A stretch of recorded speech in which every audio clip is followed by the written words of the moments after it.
जय हिंद दोस्तों, उज्जवल परिवार फिर हाजिर भैया आप लोगों के बीच में अपनी क्लास लेकर के और शुरू करते हैं। आज की क्लास लेते हैं पहला क्वेश्चन। चलिए भाई, जो कि चर्चा में परवाज मार्केट लिंकेज चर्चा में है। परवाज मार्केट लिंकेज चर्चा में सबसे पहले तो बात आती है कि ये है क्या। परवाज मार्केट लिंकेज जो चर्चा में ये है क्या और इसका संबंध कहां से है। तो आपको बता दूं, इसका संबंध है, सीधी सी बात करें, JNK से, जम्मू कश्मीर से संबंध है। और वैसे अगर हम बात करते हैं तो कृषि से इसका संबंध है, कह सकते हो कृषि से इसका संबंध है। तीसरी बात, इसको लागू कौन कर रहा है, JNK सरकार के द्वारा इसको लागू किया जा रहा है भाई, ठीक है, सरकार के द्वारा कृषि से। और किसानों को, चौथी जो बात है, किसानों को क्या करना भाई, किसानों के हित के लिए या ये कहीं किसानों की जो आय है, इस आय को बढ़ाने के लिए इसको लाया गया है। और लेकर के कौन है, आपका JNK सरकार है। चलिए अब बात करते हैं, चार बात मैंने इसमें बताई। JNK सरकार से इसका संबंध है भाई, कृषि से इसका संबंध है, किसानों की आय को बढ़ाने के लिए इसको लाया गया है। या उद्देश्य से अगर हम बात करते हैं तो उद्देश्य भाई, अब जैसा कि एक शब्द है इसके अंदर मार्केट लिंकेज, तो सीधी सी बात है बिक्री और जुड़ाव, यानी कि बिक्री और जुड़ाव, इससे सीधा जाहिर होता है। यानी कि जम्मू कश्मीर के अंदर JNK आपको पता है दूर है, JNK के अंदर क्या है कि जैसे पहाड़ों के अंदर या ऐसी जगह पे जहां पे आने जाने में बहुत ज्यादा समय लगता है, तो क्या होता है कि जल्दी किसानों द्वारा जो उत्पन्न की गई जो चीजें, यानी कि जो फल है या बागवानी, यानी बागवानी से संबंधित है, बागवानी या जो आपके ऐसे फल जो बहुत जल्द खराब हो जाते हैं, उनको अब क्या किया जाएगा, उन फलों को जल्दी से मार्केट में लाने के लिए, यानी कि खराब होने से पहले जल्दी मार्केट में लाने के लिए क्या किया जाएगा भाई, सीधी सी बात करें, अब उन्हें एयर के द्वारा, एयर या कार्गो के द्वारा, कह सकते हैं कार्गो, एयर कार्गो के द्वारा, यानी कि एयर के द्वारा उनको वहां से पिक किया जाएगा और खराब होने से पहले उन्हें मार्केट में पहुंचाया जाएगा, ताकि किसानों की आय बढ़े, ताकि किसानों की क्या हो गई, आय बढ़े। या ये कह सकते हैं कि किसानों के हित के लिए बहुत ही बढ़िया योजना है। यानी मान लिया फॉर एग्जांपल, आज हमने कोई फूल की खेती कर रखी है और वो फूल हमने आज उसको लिया, तोड़ के रख लिया, ठीक है, अगर वो 24 घंटे में मार्केट में नहीं पहुंचेगा तो मुरझा जाएगा और उसको वो कीमत नहीं मिलेगी जो होनी चाहिए। अब उसके लिए गवर्नमेंट ने क्या किया है, अभी इनके लिए एक एयर, यानी कि अब हवाई जहाज से, एयर कार्गो से क्या होगा, उन ऐसी फसल, ऐसे फलों को एयर कार्गो के से मार्केट में पहुंचाया जाएगा, ताकि उनको ज्यादा से ज्यादा बेनिफिट किसानों को हो सके। ये है कहां की आपकी, तो ये थी आपकी परवाज लिंकेज मार्केट, यानी कि अब उनको लिंक किया गया है ताकि किसानों को ये ना लगे कि हमारा फसल खराब हो जाएगी, हम गरीब हो जाएंगे। अब इसमें क्या भाई, इसमें सरकार क्या करे, भाई, सरकार जो कर रही है वो क्या कर रही है, 25% तक सब्सिडी दे रही है। सब्सिडी दी है कितनी, 25% तक इसके किराए में सब्सिडी दे रही है गवर्नमेंट, ये भी ध्यान है। दूसरी बात, यहाँ पर जो डॉक्यूमेंटेशन है, डॉक्यूमेंटेशन की अगर हम बात करें तो नाम मात्र की डॉक्यूमेंटेशन रखी गई है। वो ये नहीं कि ये कागज लाओ, वो कागज लाओ, तुम्हारा ये होना चाहिए, ऐसा कुछ भी नहीं है। नाम मात्र की डॉक्यूमेंटेशन यहाँ रख करके किसानों को एक ये हितकारी योजना JNK के अंदर लागू की गई है। अब ये लागू कर कौन रहा है, तो ये भैया आपका जम्मू कश्मीर बागवानी उत्पादन, देखिए जम्मू कश्मीर बागवानी उत्पादन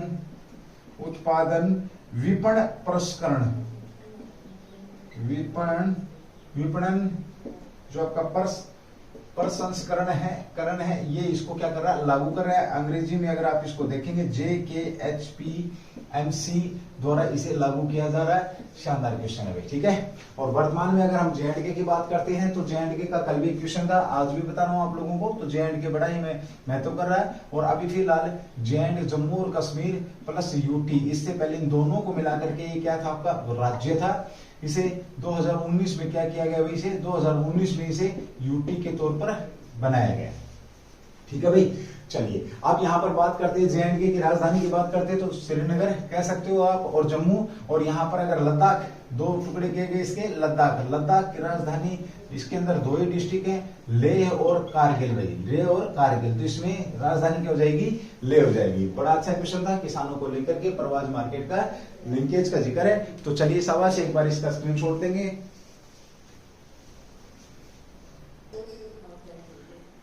चलिए भाई, अगला क्वेश्चन आपका, इंडिया की उड़ान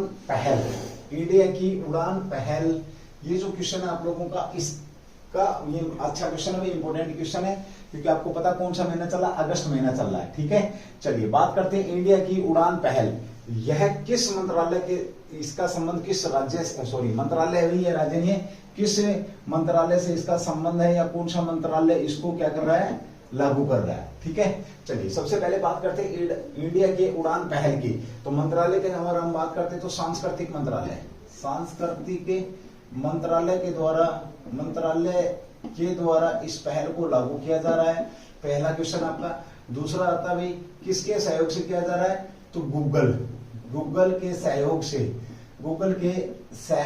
से इसको क्या किया जा रहा है, लागू किया जा रहा है। ठीक है, क्योंकि इंडिया की उड़ान को देखते हमारे दिमाग में सीधा सा आता कि उड़ान मंत्रालय होगा, ठीक है, या जो भी आप समझ रहे हैं, लेकिन बट इसका वर्तमान में संबंध किसे, सांस्कृतिक मंत्रालय है, इससे इसका संबंध है। ठीक है, आपको पता सांस्कृतिक मंत्रालय क्या कर रहा है, आजादी का अमृत महोत्सव, आजादी का जो 75वां हम स्थापना दिवस मना रहे हैं, 75वां दिवस मना रहे हैं, तो ये क्या आजादी का अमृत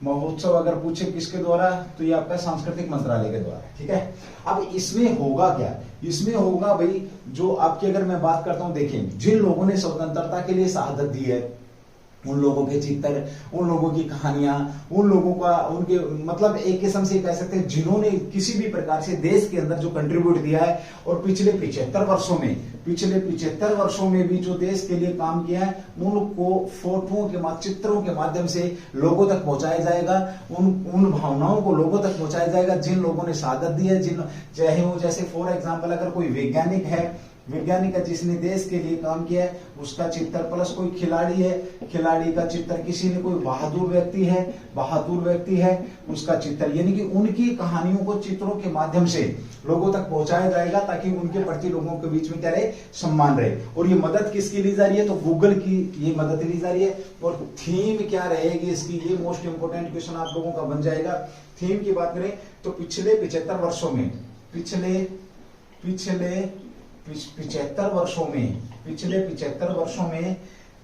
भारत की अटूट और अमर भावना, भारत की अटूट और अमर भावना, ये इसकी क्या थीम है इस बार की। पिछले 75 वर्षों में भारत की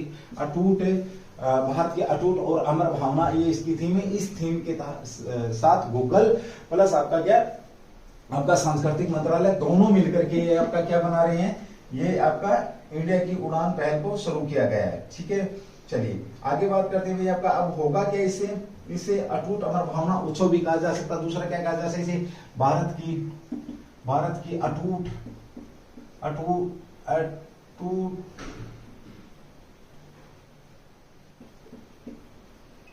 अमर भावना भी कहा जा सकता है। इसे भारत की अटूट अमर भावना के नाम से भी इसको जाना जाता है। ये भी आपका क्वेश्चन बन जाएगा। अब मैंने आप लोगों को बताया इसमें है क्या है, इसमें ये कि जिन लोगों ने, जिन खिलाड़ियों ने, जिन वैज्ञानिकों ने भारत के लिए काम किया है, उनको आप चित्रों के माध्यम से भावनात्मक जो रिश्ता जोड़ने के लिए, उनके महत्व को बताने के लिए, उनके योगदान को दिखाने के लिए इस योजना का प्रारंभ किया गया। सांस्कृतिक मंत्रालय के द्वारा किया गया है, गूगल के सहयोग से ऐसा किया जा रहा है। एक बार स्क्रीनशॉट लेंगे, उसके बाद बढ़ते हैं अगले क्वेश्चन की तरफ। भाई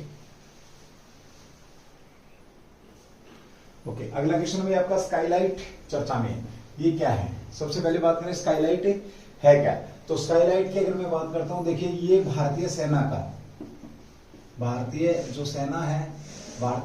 का युद्ध अभ्यास है। क्या है ये आपका युद्ध अभ्यास है, कह सकते हो भारतीय सेना का अभ्यास है। इसमें इस स्काईलाइट में होगा क्या भाई, इसमें देखिए आज का जो जमाना है टेक्नोलॉजी का जमाना है, और सबसे पहले अगर मैं बात करूं तो सिग्नल का बड़ा मैटर करता है। यानी कि जो युद्ध है वो आपका संचार के माध्यम पर डिपेंड कर चुके हैं, आपको पता है। तो इसमें क्या किया जाएगा, जो भारतीय सेना के द्वारा, जो भारतीय सेना के जो उपग्रह हैं, उन उपग्रहों की कह सकते हैं, उपग्रहों की एक्सरसाइज, या उपग्रहों को किस प्रकार से प्रयोग करना, या उपग्रह हमारे कितनी प्रकार के मतलब किस प्रकार से हमारे साथ काम करते हैं, उनको लेकर के एक्सरसाइज की गई। और ये अपनी तरह का पहला, आप कह सकते हो अपनी तरह का पहला, तो ये कहेंगे हम इसको उपग्रह के द्वारा, ये अंतरिक्ष जो आपकी डोमेन क्षमताओं को बढ़ाने के लिए किया गया है। अंतरिक्ष डोमेन क्षमताओं को बढ़ाने के लिए आपका ये किया गया है। और ये स्काईलाइट मेगा एक्सरसाइज का आयोजन किया गया है। ये क्या आपका Skylight mega exercise, Skylight mega exercise की गई। और यह अपनी तरह की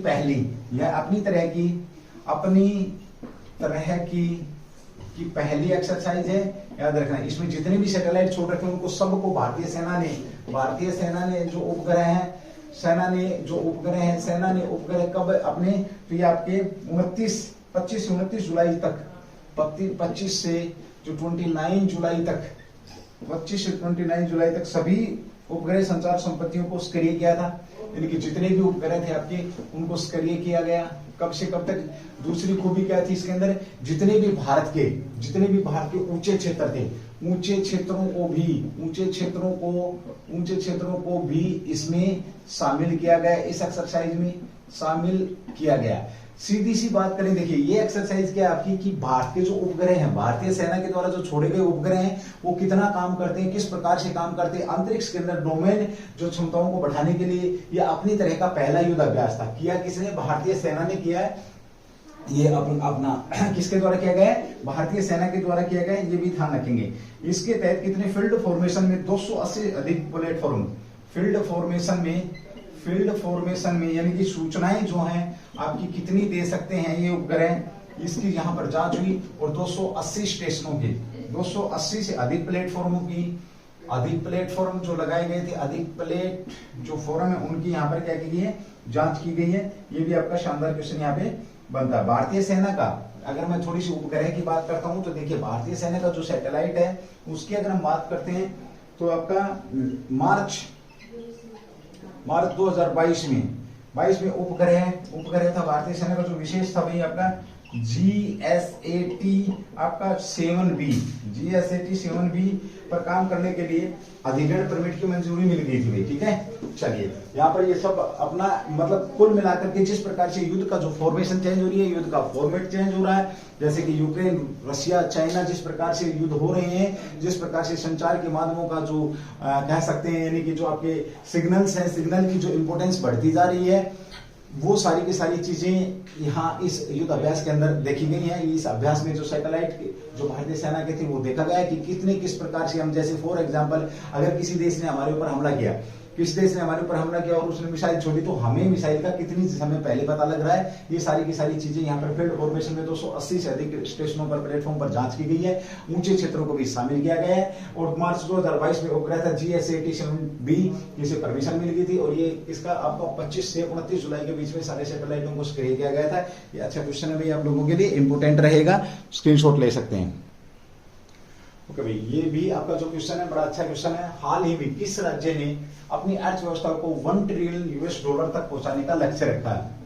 ठीक है, अगर सबसे पहले हम इसकी बात करते हैं कि ये जो अर्थव्यवस्था की बात हो रही है किस राज्य के द्वारा, तो सबसे पहले तो इस क्वेश्चन का आंसर लेते हैं। तो भाई आपका यूपी या उत्तर प्रदेश ने आपका 2027 तक जो अपनी अर्थव्यवस्था उसे $1 ट्रिलियन तक पहुंचाने की यहाँ पर बात करी है। कितने तक की भी आपकी? 2027 तक का लक्ष्य रखा। अब इसके लिए इसने काम क्या किया है? अभी हाल ही में इसने एक समझौता किया है। इसने यूपी ने एक समझौता किया है।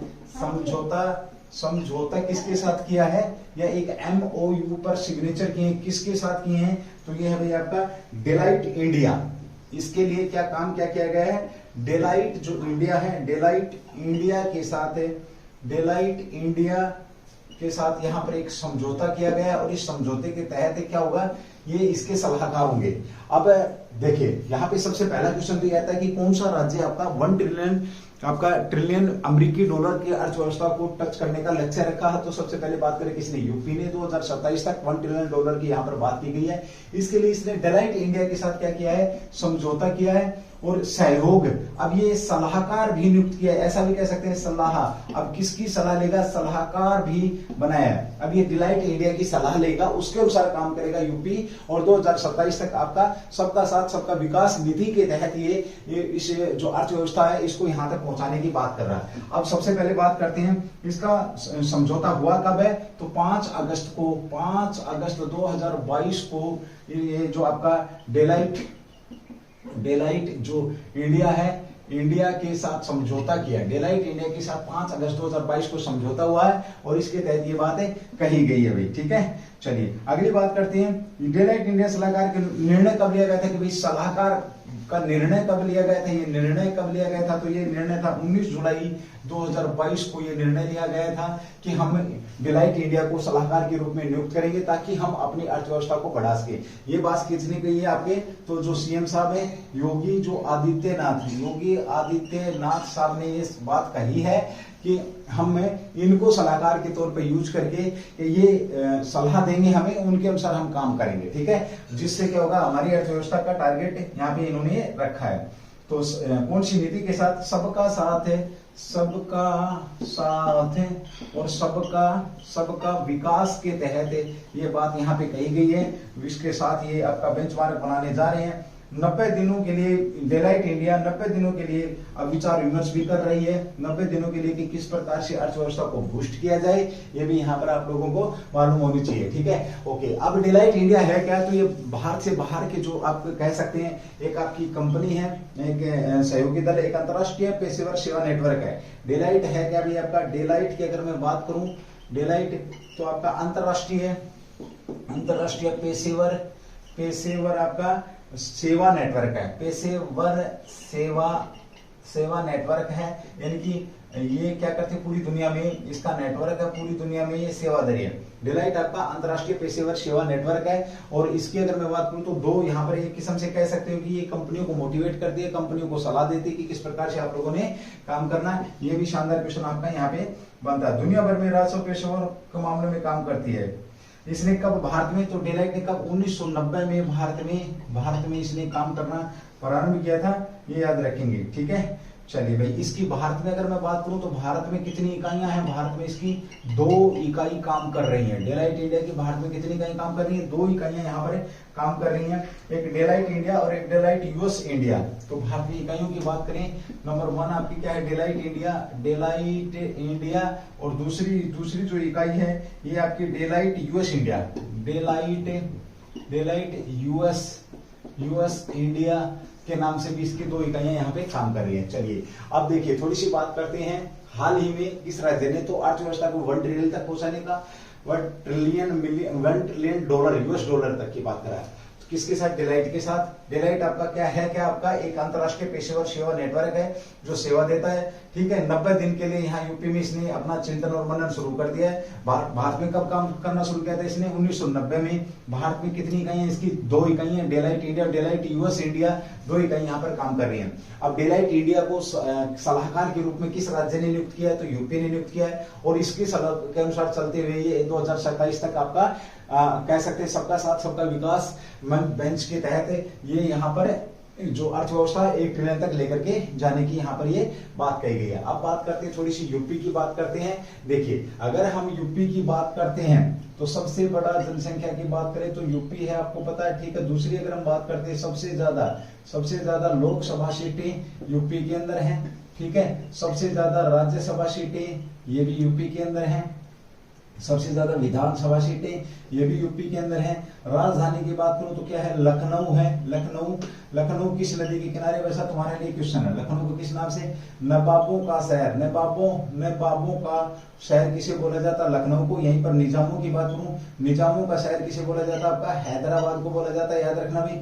ठीक है, यूपी एकमात्र ऐसा राज्य है जिसके पास क्या है? 5 अंतरराष्ट्रीय क्या है आपके एयरपोर्ट है। और अभी हाल ही में चर्चा में कौन सा एयरपोर्ट था आपका? तो जेवर एयरपोर्ट चर्चा में था। जेवर एयरपोर्ट को हरियाणा से भी लिंक किया गया है। किस रोड के द्वारा? हरियाणा से जेवर एयरपोर्ट को लिंक किया गया है। ये भी आपके बीच में क्वेश्चन यहाँ पे बनता है। तो ये था आपका क्या भाई?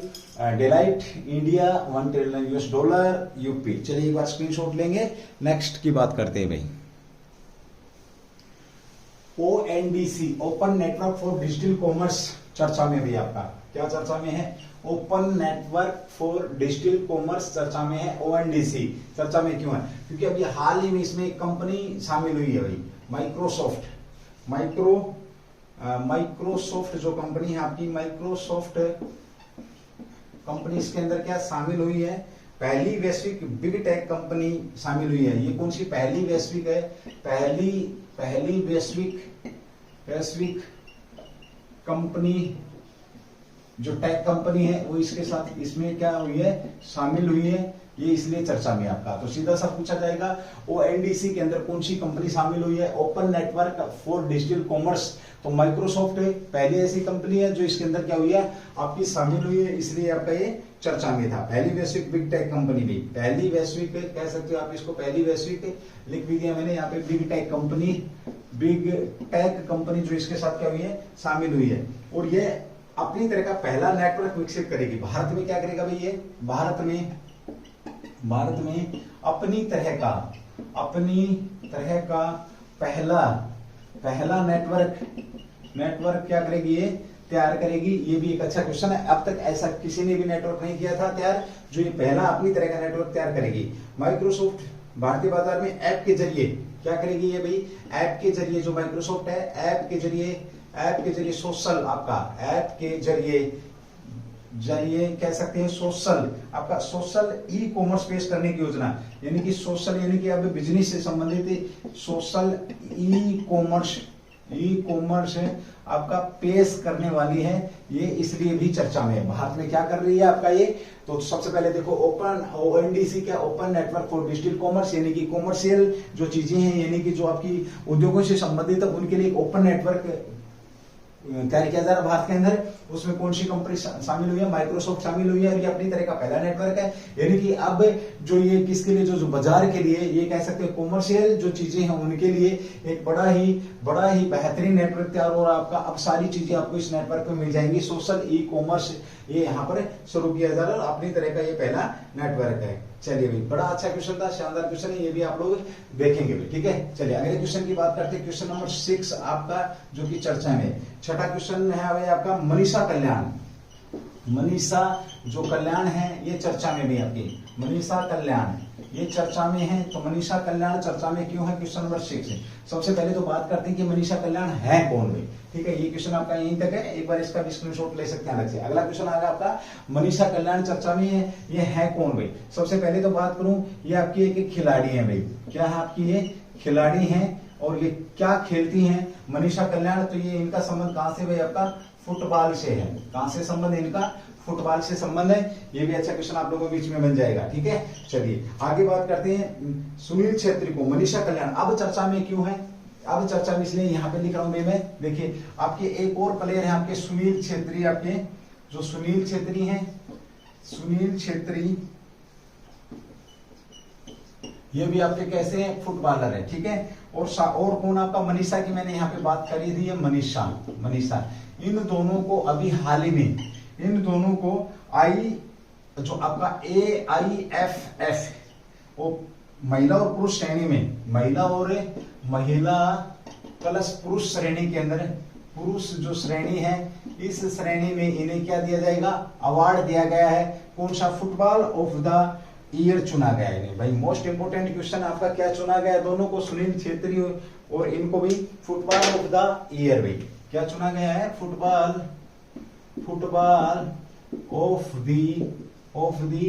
ऑफ द ईयर इनको चुना गया है, याद रखना। फुटबॉल ऑफ द ईयर पुरस्कार इनको दिया गया है, दोनों को पुरस्कार दिया गया है। किस किस को दिया गया है? तो आपका मनीषा कल्याण को दिया गया है, साथ में सुनील छेत्री साहब को दिया गया है। AIFF महिला और पुरुष दोनों श्रेणी में। तो महिला श्रेणी में किसको? आपका मनीषा को। पुरुष श्रेणी में किसको? आपका छेत्री साहब को, सुनील छेत्री। और सुनील छेत्री की अगर मैं बात करता हूं, देखिए सुनील छेत्री तीसरे सबसे ज्यादा अंतरराष्ट्रीय स्तर पर तीसरे सबसे ज्यादा फुटबॉल में गोल दागने वाले प्लेयर आपके कौन है? सुनील छेत्री है। यानी कि अंतरराष्ट्रीय स्तर पर अगर मैं बात करता हूं तो तीसरे सबसे ज्यादा। अब तुम्हारे लिए क्वेश्चन है कि पहले, फर्स्ट और सेकंड ये कौन लोग हैं जिन्होंने सुनील छेत्री को पीछे छोड़ रखा है। और अभी हाल ही में AIFFF के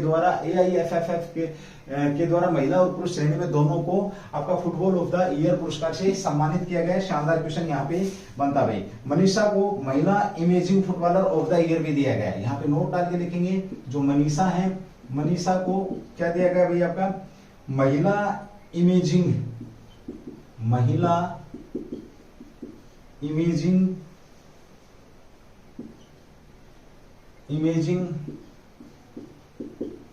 फुटबॉलर ऑफ द ईयर का सम्मान भी इनको दिया जा चुका है। तो मनीषा को महिला imaging football of the year का सम्मान भी इनको डायरेक्ट क्वेश्चन पूछ लेगा। महिला imaging football of the year कौन है? तो मनीषा है। और वर्तमान में AIFF football of the year कौन है? तो आपके मनीषा और सुनील छेत्री साहब हैं, दोनों हैं। ये भी ध्यान रखेंगे। अच्छा क्वेश्चन भी आप लोगों का, ठीक है। और अभी जब खेल की बात चल रही है तो इस बार देश ने 61 मेडल जीत करके आपका CWG जो बर्मिंघम में हुए थे आपके कॉमनवेल्थ जो गेम हुए हैं, कौन सा स्थान हासिल किया है? तो 4th स्थान हासिल किया है। पहले पे ब्रिटेन है आपका, ब्रिटेन है। दूसरे पे कौन आपका? दूसरे पे अभी आपका पहले पे ऑस्ट्रेलिया है, दूसरे पे ब्रिटेन है, तीसरे पे कनाडा है और चौथे नंबर पे कौन आपका? भारत है। और 5वीं बार इन्होंने बेहतरीन प्रदर्शन करके भारत ने ये मुकाम हासिल किया अभी। तो अच्छा क्वेश्चन है, फिर एक बार सुनेंगे। मनीष कल्याणी आपकी फुटबॉलर हैं जिन्हें फुटबॉल ऑफ द ईयर से चुना गया। साथ में सुनील छेत्री साहब फुटबॉल ऑफ द ईयर है। इन्हें भी AIFF 2022 की बात हो रही भाई, आपका 2022 में इनको ये दिया गया है। और तीसरे सबसे ज्यादा फुटबॉल में अंतरराष्ट्रीय लेवल पर गोल करने वाले व्यक्ति में कौन? आपके सुनील छेत्री साहब हैं। महिला imaging footballer of the year का पुरस्कार भी किसको दिया गया है? तो मनीषा को दिया गया है पिछले साल। ये भी आपके बीच में क्वेश्चन बनता है। चलिए एक बार स्क्रीनशॉट लेंगे, उसके बाद आगे बढ़ते हैं भाई। दूसरी पीढ़ी का 2G का एथेनॉल प्लांट कहां पर लगाया गया है, जो कि आपका चर्चा में भाई बहुत बेहतरीन क्वेश्चन है। प्रकृति को लेकर के भी कह सकते हैं, पर्यावरण को लेकर के भी एक बड़ा अच्छा क्वेश्चन है और एक अच्छी बात है। सबसे पहले बात करते हैं कि इसको ये लगाया कहां पर गया है आपका, ये दूसरी पीढ़ी का विकसित कहां पे किया गया है? प्रधानमंत्री मोदी के द्वारा इसको वर्चुअल मोड में क्या किया गया? सबसे पहले तो उद्घाटन किया गया। कहां पर किया गया भाई? पानीपत में। अब आप लोगों को पता, अक्टूबर नवंबर में जाकर के पराली जलाई जाती है। पराली जलाने को लेकर के, प्रदूषण को लेकर के दिल्ली में बड़ी भारी दिक्कत होती है, हरियाणा में भी, NCR में भी दिक्कत रहती है। अब यहाँ पर पराली से क्या बनाया जाएगा? आपका एथेनॉल किया जाएगा। किससे भी? पराली इसके अंदर यूज होगी। पराली यानी कि एक पंथ दो काम। एक तो ये कि पराली अब जलाने की जरूरत नहीं है, पराली से पैसा मिलेगा। किसानों का क्या होगा? किसानों की जो आर्थिक स्थिति है, इस किसानों की जो आर्थिक स्थिति है, इससे इनको क्या होगा? किसानों की जो स्थिति है, आर्थिक स्थिति, उसमें बेनिफिट होगा। सबसे पहली बात तो ये।